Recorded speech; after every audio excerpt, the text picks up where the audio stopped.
কিরে বান্ধবী, তুই টাকাগুলো নিছস, টাকাগুলো দিলি না তো? তুই যে আমার কাছে 500 টাকা পাবি এগুলোর জন্য চাইতে আসছোস? তুই যে পাওনা টাকা কেমনে পাবি সেটা নিতে জানোস না? কেমনে নেই? দাঁড়া, পাওনা টাকা কেমনে আদায় করে সেটা আমি তোকে শিখিয়ে দিচ্ছি। আয় তুই এখানে আয়। এই যে তুই আমার জায়গায় দাঁড়া, পাওনা টাকা কেমনে নেই সেটা আমি তোকে শিখাই দিব, ঠিক আছে? দাঁড়া।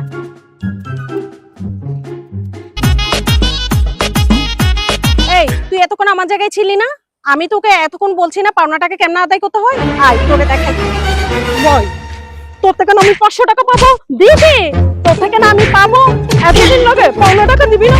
এতদিন লাগে? বল দে, দে পাওনা টাকা দে, দে পাওনা টাকা দে। এতদিন লাগে? এতদিন দে।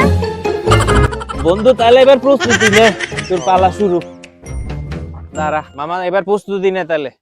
আরে তুই শর্ট দেখ আমি কি করি। এই তুই না শিখাইলি কিভাবে পাওনা টাকা আদায় করতে হয়? এবার দে 500 টাকা। নে মামা তোর 500 টাকা। দোস্ত